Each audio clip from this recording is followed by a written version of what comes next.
कुछ लोग ज्यादा सेवा में समय क्यों बिताते? कुछ लोग प्रभु के पीछे इतने पागल क्यों हैं? वो इसके लिए क्योंकि प्रभु ने ही वो बोझ उनके अंदर क्या किया है, डाला हुआ। शायद आपके माँ बाप में वो बोझ नहीं होगा, शायद आपके भाइयों में वो बोझ नहीं होगा, शायद आपकी बहनों में वो बोझ नहीं होगा, लेकिन आपके अंदर होगा। कुछ तो होगा आपके अंदर जो आपको कहता है कि तुझे ये करना है। और मैं आज आपको बताता हूं, वो जो बोझ आपके अंदर दिया गया है वो किसी और ने नहीं दिया, वो प्रेरित किया गया है आपके अंदर पवित्र आत्मा के द्वारा। मैं हमेशा लोगों को कहता हूं, कोई भी प्रभु की सेवा नहीं कर सकता जब तक प्रभु उससे ना करवाए।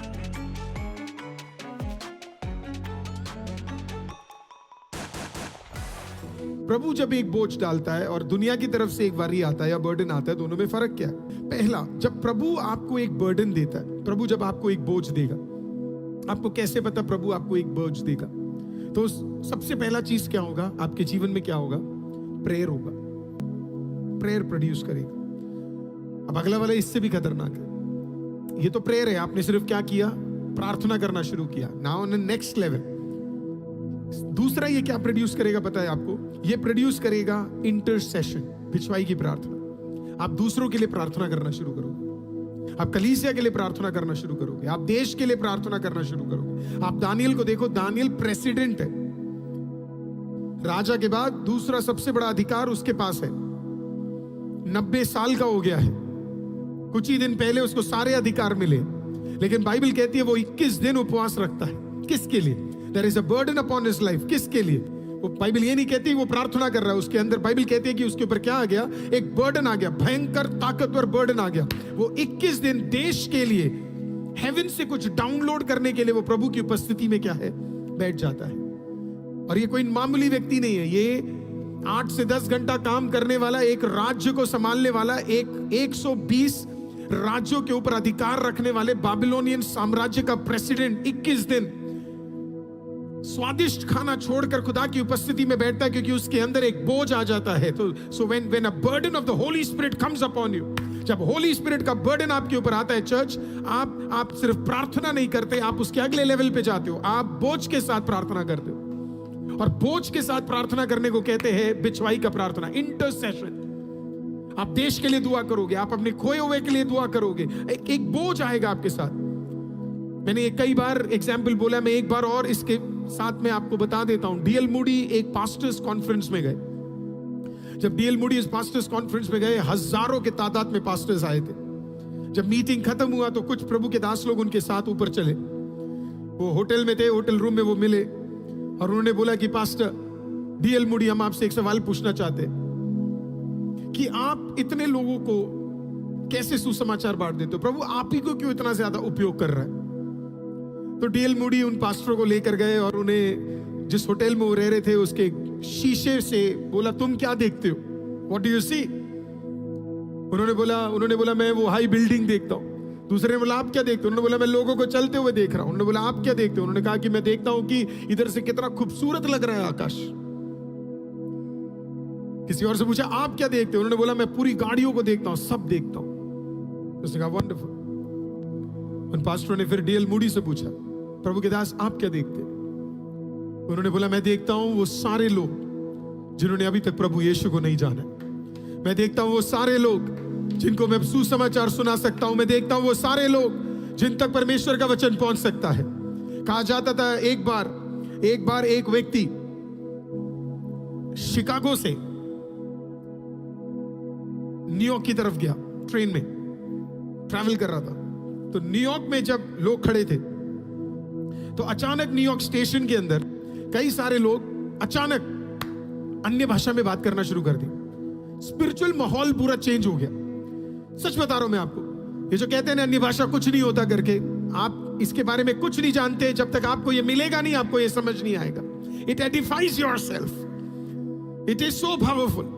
कहा जाता है कि वो सारे व्यक्ति वहां स्टेशन में क्या कर रहे हैं, माहौल बदल गया, लोग अन्य भाषा में बात कर रहे हैं। तो एक बंदा एक औरत को देखता है और पूछता है कि इधर अचानक लोगों को क्या हो गया है? मतलब कई लोग वहां, कई मसीह खड़े, क्या हो गया है यहाँ पे? और उस औरत ने उसको देखकर बोला, लगता है डीएल मूडी आ गए, लगता है डीएल मूडी आ गए। Church, when you have burden, you carry that burden, you change Nations through that. आप जगह बदल देते हो, क्योंकि वो बर्डन जब तक अंदर था एक सीजन में अंदर रहेगा, फिर एक सीजन में वो बर्डन बाहर को निकल कर आएगा। और वो बर्डन क्या करेगा? देशों को बदल देगा। प्रभु आपको देश जीतने के लिए उपयोग करेगा। हजारों लाखों आपके चर्चों में आने शुरू होंगे, because you carry a burden. अब सुनना जरा, तीसरा, अगर ये चीज आपने कर लिया तो ये बर्डन क्या रिलीज करेगा पता है आपको? ये रिलीज करेगा पावर। अभी भी आपको समझ नहीं है, बाइबल से दिखाता हूं मैं आपको। शिष्य लोग प्रार्थना किए पहले दिन, लेकिन कितने दिन कंटिन्यूअसली प्रार्थना की? 10 दिन। जब 10 दिन तक कंटिन्यूअसली प्रार्थना किया, क्या रिलीज हुआ 10वें दिन? पावर। और जब सामर से उठकर वो खड़ा हुआ, 3000 लोग बदल गए, 3000 लोग बदल गए। So when you have a burden, प्रभु ने कहा तब तक मत करना जब तक पवित्र आत्मा उतरना चाहे। Oh there is a burden, holy spirit था। बाइबल कहती है कि पवित्र आत्मा मंडरा रहा था। ऐसा नहीं था पवित्र आत्मा नहीं था, पवित्र आत्मा मंडरा रहा था इन 120 के ऊपर। लेकिन जिस दिन वो फटा, 3000 लोग उसके साथ जुड़ गए। अगले दिन वो फटा, 5000 लोग और जुड़ गए। मेगा चर्च क्रिएट हो गया वहां पे, भारी मात्रा में लोग आ गए। सुलेमान के पोर्च में खड़े होने की जगह नहीं है। शाम शाम को लोग आते हैं और वो सीधा अपने काम को छोड़कर, खत्म कर वो सीधा कहां आ रहे हैं? वो प्रार्थना में आ रहे हैं। ताकतवर काम हो रहे हैं। एक व्यक्ति काम करके आ रहा है, जगह नहीं है, वो विंडो के पास बैठता है। आई मीन गलती से विंडो से नीचे गिर जाता है। आत्मा में भरा हुआ पौलुस आता है, गिरे हुए उस व्यक्ति को देखता है और कहता है चंगा हो जा यीशु के नाम से। चर्च पावर क्या होता है? रिलीज। और फिर चौथा, यू हैव अ पर्पस। जब ये वर्डन आपके अंदर आ जाता है, आपके जीवन का एक पर्पस बदल जाता है। फिर लाइफ में एक ही पर्पस रहता है। आप पर्पस के साथ आगे बढ़ना शुरू कर दो, क्योंकि ये पर्पस आपके अंदर है। आपको पता है अब जीवन में क्या करना है। आप कंफ्यूज नहीं होंगे, आपको कोई भड़का नहीं पाएगा, आपको कोई भटका नहीं पाएगा, आपको कोई डिवाइड नहीं कर पाएगा। क्यों नहीं कर पाएगा? क्योंकि आपको पता है आपके जीवन का पर्पस क्या है।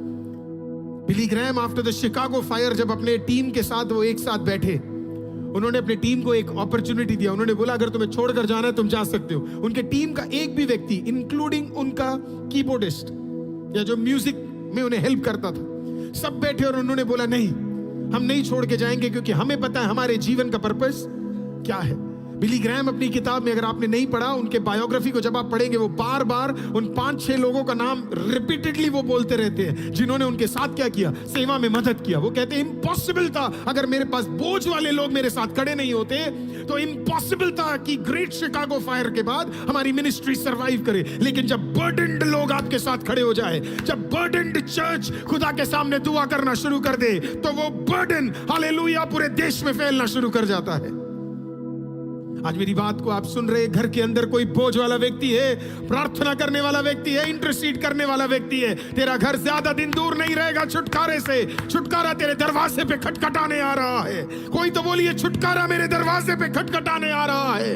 आमीन। When you are ready to pray, when you are ready to pray, ready to fast, burden आपके अंदर है। एक दिन शैतान रोक लेगा, 10 दिन रोक लेगा। आमीन। आयुब को 18 महीने रोक लिया, लेकिन आयुब ने प्रार्थना नहीं छोड़ा। आमीन। 18वें महीने में आमीन स्वर्गदूत आ गया खटखटाने के लिए, डबल डबल डबल देने के लिए। What are you doing when a problem hits you? Ayub मामूली व्यक्ति नहीं था, बोझ से दबा हुआ व्यक्ति था। खुदा का बोझ था उसके अंदर। उसके दोस्त उसे भटकाने के लिए आए, पर वो भटका नहीं। He knew it. मैं फिर से कहता हूं, जब खुदा से आपको एक बर्डन आए, 4 चीजें आपके अंदर होनी शुरू होंगी। It produces prayer, prayer, prayer, prayer, prayer, prayer. प्रार्थना में आप बैठना शुरू करोगे। It's powerful. And then आप अगले लेवल पे कदम रखोगे। Intercession. You'll start praying for people. You'll start spending time for people. Hallelujah. Amen. आप क्योंकि आपके अंदर क्या है? वो बोझ है। आपके अंदर वो बोझ है। And you, आप उस बोझ के साथ क्या करोगे? आप प्रार्थना करोगे, और फिर एक सीजन में प्रभु आपके द्वारा पावर रिलीज करेगा। चर्चेस को खुदा एक साथ उठाने जा रहा है। आप देखना, मैं आपको कह रहा हूं, जितनी भी बहनें भाई मुझे सुन रहे हैं, चर्चेस को परमेश्वर एक साथ उठाने जा रहा है। ये सारे सताव के बीच में प्रभु जिंदा है और वो जिंदा काम करेगा। आमीन। प्रभु उठाने जा रहा है। हालेलुया। और फिर प्रभु आपको एक पर्पस देगा। अब देखिए जरा, अब इसका उल्टा भी है, इसका उल्टा भी है। इसे ध्यान से सुनिए। एक बर्डन है जो पवित्र आत्मा नहीं देता, वो बर्डन कोई और दे रहा है। वो बर्डन को हम पता है क्या नाम देते हैं? वरी। वरी। ये वरी दो जगहों से आता है, एक चमड़ा फ्लैश, दूसरा शैतान। It comes from the enemy. ये वरी या तो फ्लैश से मिलेगा, नहीं तो एनिमी से मिलेगा। तो ये क्या प्रोड्यूस करता है? डर। It produces fear. खामखा आपके अंदर क्या होगा? हमेशा एक डर रहेगा कि कुछ ना कुछ बुरा हो रहा है, कुछ ना कुछ अच्छा नहीं हो रहा है। दूसरा ये क्या प्रोड्यूस करेगा पता है? अगर आप इस डर में फंस गए, अगला ये क्या प्रोड्यूस करेगा पता है? एंजाइटी। एंजाइटी। हमेशा आप स्ट्रेस में ही रहेंगे। एक स्ट्रेस आपको रूल करेगा। आपके घर के अंदर जॉय खत्म हो जाएगा, आपके घर के अंदर का पीस छीन लिया जाएगा। मानो कोई आ रहा है, वो सक कर क्या है, बाहर लेकर जा रहा है। मानो जैसे आप ब्रीद नहीं कर पा रहे। क्यों? क्योंकि शैतान का तरीका ही है। तो पहला वो डर लेकर आएगा, दूसरा वो एंजाइटी। मैं आपसे पूछता हूं, आपके घर का माहौल कैसा है? Is there anxiety? आपके घर का माहौल कैसा है? तीसरा, ड्रेन्स एनर्जी। जब वरी आपके ऊपर आएगा, आपकी एनर्जी को वो क्या कर देगा? ड्रेन कर देगा। पूरी तरीके से आप क्या करोगे? ड्रेन्ड हो जाओगे पूरी तरीके से। आपको ऐसे लगेगा कि आप में ताकत ही नहीं है। मतलब मैं आपको इसका सिंपल आंसर बताऊं, आपके पास प्रेयर करने का टाइम ही नहीं होगा। आप इतने बिजी हो जाओगे कि you will have no time to pray. Do not share the gospel if you do not have time to pray in the presence of the Lord. And do not pray without sharing the word of God. ये दोनों simultaneously जाते हैं। वचन मत बांटना अगर दुआ में बैठने का समय ना हो, और दुआ कर बिना वचन बांटे भी मत रहना। ये दोनों चीजें समझना बहुत जरूरी है। ड्रेन्स एनर्जी, टायर्ड हो जाते हैं, राइट? कई लोग मुझे आके कहते हैं इतने थक के मैं आता हूं, फिर उसके बाद मेरे को बस नींद ही आती है और कुछ नहीं आती। It drains your energy, worry, anxiety. और चौथा आपको पता है क्या है? शैतान का सबसे विकेट चीज, कंफ्यूजन। भयंकर कंफ्यूज कर देगा आपको। क्या करना है, क्या नहीं करना है, किस प्रकार से करना है, किस चीज को करना है, ये कुछ भी क्या होगा आपको समझ नहीं आएगा। आप कंफ्यूज रहेंगे, एवरी डे कंफ्यूजन में आप रहेंगे। आपको पता ही नहीं किससे बात करना है, किससे बात नहीं करना। आपको पता ही नहीं किसको बोलना है, किसको नहीं बोलना। आप जिंदगी भर कंफ्यूज रहेंगे। Why? Because there is a worry, a spirit of worry that's fighting against you. वो demon of worry आपके लाइफ में क्या है? काम कर रहा है। देखिए दोनों में फर्क क्या है। एक प्रेयर प्रोड्यूस करता है, एक फियर प्रोड्यूस करता है। एक इंटरसेशन लाता है, एक एंजाइटी लाता है। एक पावर रिलीज करता है, एक एनर्जी ड्रेन करता है। एक पर्पस लाता है, एक कंफ्यूजन लाता है। तुम्हें क्या करना है जिंदगी के अंदर पता ही नहीं है। प्रार्थना करने वाले से पूछो, उसे पता है कि जिंदगी में क्या करना है। क्यों पता है? क्योंकि वो किसके सामने हर दिन समय बिताता है? वो राजाओं के राजा के सामने समय बिताता है। 3.5 साल एलाइजा एक ही जगह पे प्रार्थना कर रहा था। उसको कंफ्यूजन नहीं था कि उसकी जिंदगी में क्या हो रहा है। उसको पता था कि मेरे को परमेश्वर ने किसी बड़े काम के लिए चुन कर रखा है। बाकी लोग होते तो कहते तू कर क्या रहा है, नाले पे तू कर क्या रहा है, पानी तुझे मिल नहीं रहा है, कौवा खाना दे रहा है, आमीन, क्या कर क्या रहा है तू अपनी जिंदगी के। उसने बोला मुझे पता है प्रभु ने मुझे किसके लिए बनाया है। दैट वन मोमेंट, पहाड़ के ऊपर उतरने वाले वो एक आग के लिए परमेश्वर ने मुझे क्या है तैयार करके रखा हुआ है। आमीन, आने वाले बारिश के लिए तैयार करके रखा हुआ है। 450 नबियों को खत्म करने के लिए प्रभु ने मुझे तैयार करके रखा हुआ है। उसको पता था उसके लाइफ का पर्पस क्या है। 3.5 years of prayer। वो गिरा नहीं, वो हारा नहीं, वो किसी के पास गया नहीं। 3.5 साल एक ही केव में पड़ा रहा। He never met a person। कोई कंफ्यूजन नहीं, किसी से जाके मदद नहीं मांगा, किसी के बोला नहीं पता नहीं मेरी जिंदगी में क्या चल रहा। उसे पता था जिस दिन खुदा काम करने पे आ जाएगा, हालेलुया, वो आपके लाइफ का पर्पस आपको पता होना चाहिए। भटकना नहीं है, भटकना नहीं है, भटकना नहीं है। जब चर्च में लोग नहीं आ रहे तब भी घबराना नहीं है। जब नौकरी ना मिले तब भी घबराना नहीं है। जब प्रार्थना का उत्तर ना मिले तब भी घबराना नहीं है। अगर ए प्रिय, ए बहन, ए भाई, अगर तू मेरी आवाज को सुन रहा है और तू दुआ करने वाला और उपवास करने वाला, इंटरसेशन करने वाला, प्रभु का दास या दासी है, बेटा या बेटी है, आज मैं तुझे कहना चाहता हूं, एक दिन छुटकारा तेरे दरवाजे पे खटखटाने जा रहा है। आमीन, एक दिन छुटकारा तेरे घर के भीतर आने जा रहा है। लिख डाल हर प्रेयर रिक्वेस्ट को, वो तेरे जीवन में पूरा होने जा रहा है। कोई तो हालेलुया कहिए, प्रेज द लॉर्ड। कोई तो लाइव में हालेलुया बोलिए, praise Jesus. That's what burden does.